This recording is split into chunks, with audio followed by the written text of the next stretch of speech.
الحمد لله رب العالمين الرحمن الرحيم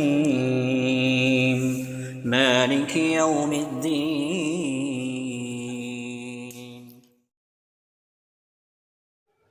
تو بعض اوقات جو ہے ماہ مبارک میں خاص طور پر یہ ہوتا ہے کہ لوگوں کا رجحان ہوتا ہے کہ لوگ مسجد کی طرف آتے ہیں۔ ظاہر ہے چھوٹے بڑے بزرگ سارے الحمدللہ ان کا ایک رجحان، ایک ماحول ہوتا ہے، لوگ مساجد کا رخ کرتے ہیں۔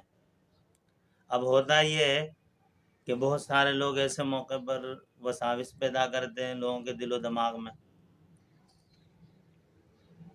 مختلف قسم کے نعوذ باللہ وسوسے لوگوں کے دل و دماغ میں ڈالتے ہیں۔ خاص طور پر تراویح کے حوالے سے ایک جو ہے نا ماحول ایسا عجیب سا بنایا جاتا ہے کہ لوگ بیچارے کنفیوز ہو جاتے ہیں، پریشان ہو جاتے ہیں، اور اکثر آتے ہیں لوگ کہ امام صاحب وہ حدیث میں تو پتہ نہیں 8 رکعت تراویح ہے، 12 رکعت تراویح ہے، 20 رکعت تراویح فلاں حضرات کہہ رہے ہیں کہ نہیں ہے۔ تو میرے دوستو یاد رکھیں، چونکہ عوام الناس یہ تابع ہوتے ہیں علماء کے، اور الحمدللہ علماء کرام، مستند علماء کرام، مساجد کے ائمہ، کوئی ایسا نہیں ہے کہ جو آپ حضرات کے سامنے بغیر حوالے کے یا بغیر جو ہے دلیل کے بات کرے۔ ظاہر سی بات ہے ایک نازک جگہ ہے، مسند ہے، اللہ کے نبی علیہ والسلام کی وراثت ہے، تو کیا کوئی عالم دین اپنی طرف سے اس میں کوئی ایسی بات کرے گا؟ ہاں یہ ہے کہ جو لوگ اپنی خواہشات کے مطابق چلتے ہیں یا اپنی خواہشات پر عمل کرتے ہیں، یا انہوں نے قرآن، حدیث، شریعت، صحابہ کرام کی زندگی کو چھوڑ کر اپنی نفسانی خواہش کو، اپنی عقل کو انہوں نے سب کچھ بنایا ہے، تو ان کے لیے تو کوئی مشکل نہیں ہے، وہ ان کی مرضی ہوتی ہے، وہ جو حدیث ان کی منشا کے مطابق ہو اس کو کہتے ہیں کہ یہ حدیث حسن ہے، یہ حدیث ٹھیک ہے، اور جو حدیث ان کے منشا کے خلاف ہو، نفس کو اس کے اندر جو ہے تکلیف ہو رہی ہو، مشقت ہو رہی ہو، تو اس کے بارے میں کہہ دیتے ہیں کہ یہ حدیث ضعیف ہے، حدیث ضعیف، حدیث صحیح، حدیث حسن، حدیث جتنے بھی حدیث کی اصطلاحات ہیں، یہ کوئی عام آدمی کو اس سے کوئی جو ہے دور کا بھی سروکار کیا واسطہ ہی نہیں ہے، نہ سمجھتا ہے عام آدمی کہ اس کو کیا معلوم کہ حدیث صحیح ہے، حدیث کیا ہے۔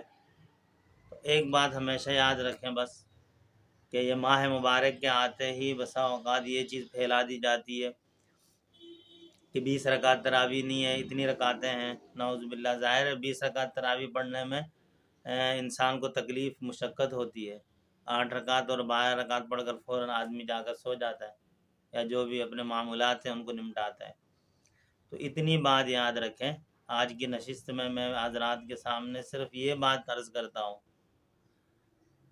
ایک یہ پروپیگنڈا ہوتا ہے کہ تراویح حضرت عمر کی سنت ہے، حضرت عمر کا طریقہ ہے، حضرت عمر نے جو ہے تراویح کو شروع کیا، یہ ایک دھوکہ دیا جاتا ہے۔ تو یہ بات یاد رکھیں کہ تراویح سرکار دو عالم صلی اللہ علیہ وسلم سے ثابت ہے، آپ علیہ والسلام سے منقول ہے، احادیث موجود ہیں۔ حضرت ابو ذر رضی اللہ تعالیٰ عنہ سے روایت ہے، فرماتے ہیں کہ حضرت صلی اللہ علیہ وسلم نے رمضان کی ایک رات 23ویں شب تشریف لائے، اور آپ علیہ والسلام نے ہمیں تراویح پڑھائی۔ پھر درمیان کا جو دوسرا دن تھا 24ویں شب، اس میں آپ علیہ والسلام تشریف نہیں لائے۔ 25ویں شب میں پھر حضرت صلی اللہ علیہ وسلم نے تراویح پڑھائی ہے صحابہ کرام۔ 26ویں شب پھر آپ علیہ والسلام نے ناغہ کیا، تراویح نہیں پڑھائی، یہ شروع کی بات ہے۔ 27ویں شب میں اللہ کے نبی علیہ والسلام نے تراویح پڑھائی۔ تو 3 دن اللہ کے نبی علیہ والسلام نے وقفے سے درمیان میں ایک دن کا وقفہ کیا، جس طرح بعض احادیث میں ہے، اور ویسے بھی انسان کی عقل میں بھی یہ بات آتی ہے کہ اللہ کے نبی علیہ والسلام اگر کسی چیز کو لازم کر دیں تو ظاہر ہے وہ پھر لازم ہو جائے گی، وہ اس کو کرنا ضروری ہوگا۔ لازم کا مطلب یہ ہے کہ وہ فرض کے درجے میں آ جاتی۔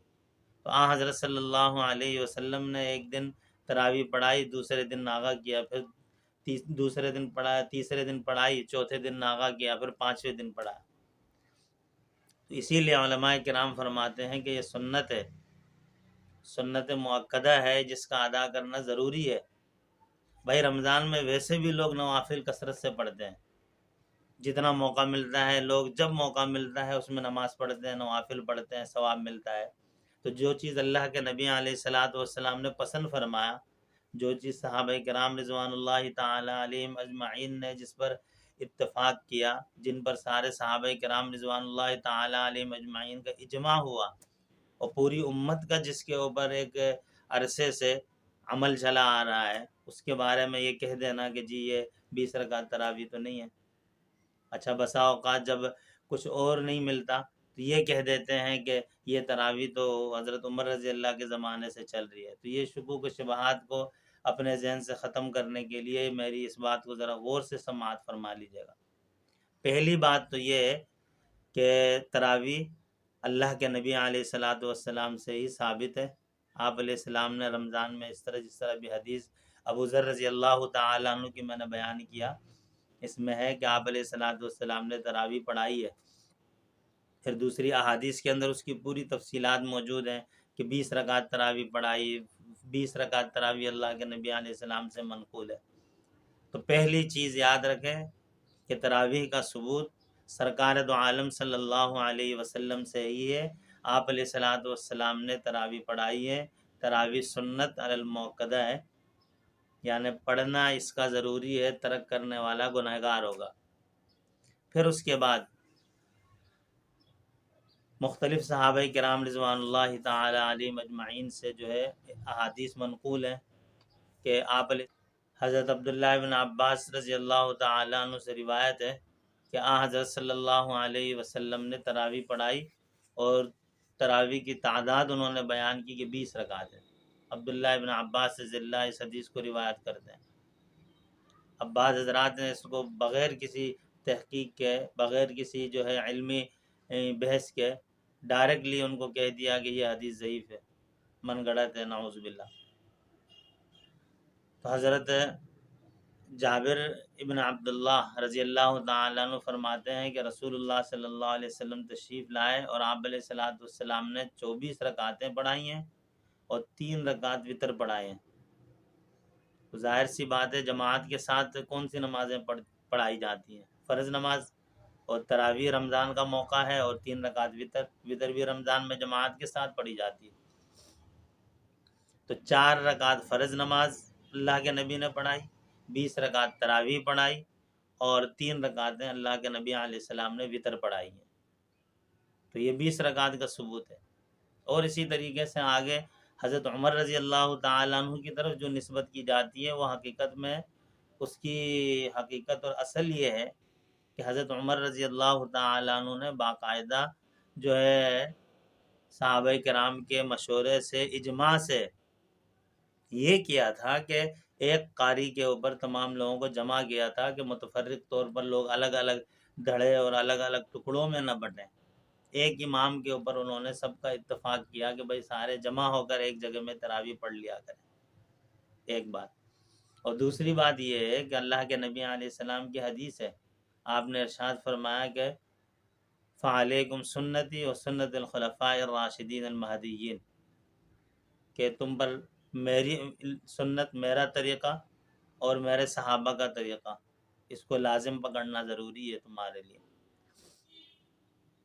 اگر اللہ کے نبی علیہ الصلاۃ والسلام کا یہ عمل ہمارے سامنے نہ بھی ہوتا اور صحابہ کرام رضوان اللہ تعالی علیہ مجمعین ہی کا اجماع اور اتفاق ہوتا تو تب بھی ہم اس طریقے کو اپنے لیے لازم پکڑتے۔ کیوں؟ اس لیے کہ صحابہ کرام رضوان اللہ تعالی علیہ مجمعین اگر کوئی کام کریں گے تو وہ اپنی منشا اور اپنی مرضی اور اپنی خواہش سے کبھی نہیں کریں گے۔ وہ اگر کوئی عمل کر رہے ہیں دین کا تو لازمی سی بات ہے کہ انہوں نے اللہ کے نبی علیہ السلام کو یا تو ارشاد فرماتے ہوئے سنا ہے، یا انہوں نے اللہ کے نبی علیہ الصلاۃ والسلام کو اس کام کو کرتے ہوئے دیکھا ہے، جب جا کر صحابہ کرام رضوان اللہ تعالی علیہم اجمعین اس کو ثواب سمجھ کر رہے ہیں۔ تو اس لیے اب یہاں پر بہت ساری چیزیں سامنے آتی ہیں کہ نعوذ باللہ اس کا مطلب یہ ہے کہ صحابہ کرام رضوان اللہ تعالی علیہم اجمعین کے اوپر بھی ان کو جو ہے اعتماد نہیں ہے۔ اختلاف مقصود نہیں ہے، اعتراض مقصود نہیں ہے، میں صرف اپنے لوگوں کو اس چیز کے بارے میں آگاہ کر رہا ہوں کہ بھائی رمضان کا مہینہ اللہ کو منانے کا ہے، اللہ کے سامنے گڑ گڑانے کا ہے، عبادات میں اضافے کا ہے۔ اضافے کا مطلب یہ ہے کہ نفل نمازوں کے اندر جو ہے اضافہ کیا جائے، قرآن کی تلاوت ہے، اذکار ہے، نفل نمازیں ہیں، اللہ کی بارگاہ میں دعائیں کرنا ہے، استغفار پڑھنا ہے، ساری چیزیں ہیں۔ تو اسی طریقے سے 20 رکعت تراویح اس کو ہم آخر تک پڑھتے رہیں، کیونکہ دن کی عبادت، دن کو جو رمضان کا خاصہ ہے وہ روزہ ہے، اور رات کی جو عبادت ہے وہ تراویح ہے۔ مختلف قسم کے وساوس کے اندر مبتلا ہو کر اپنی اس لذت بری عبادت کو اور اپنے اس رمضان المبارک کی خاص جو عبادت ہے اس کو ضائع نہ کریں۔ بعض حضرات 10 دن یا بعض جو ہے 8 دن اس طرح جو ہے نا تراویح پڑھ کر چھوڑ دیتے ہیں کہ ہم نے قرآن سن لیا ہے، تراویح کے اندر ختم ہو گیا۔ تو یہ بھی میرے دوستو بڑا المیہ ہے۔ ٹھیک ہے، ایک قرآن آپ نے سن لیا، قرآن سننے کی سنت پوری ہو گئی، لیکن تراویح تو آخر تک پڑھنی ہے۔ تو میرے دوستو ایک مہینہ ہوتا ہے، 11 مہینے ہم اپنے مصروفیات کے اندر، اپنے کاموں میں، اپنے معمولات میں اتنے مشغول ہوتے ہیں کہ ہمیں جو ہے نفل عبادات کا جو ہے اتنا زیادہ اہتمام کا موقع نہیں ملتا۔ تو یہ مہینہ ماہ مبارک کا نہ معلوم پھر زندگی میں یہ بابرکت مہینہ ہماری زندگی میں ہمیں ملتا ہے یا نہیں ملتا۔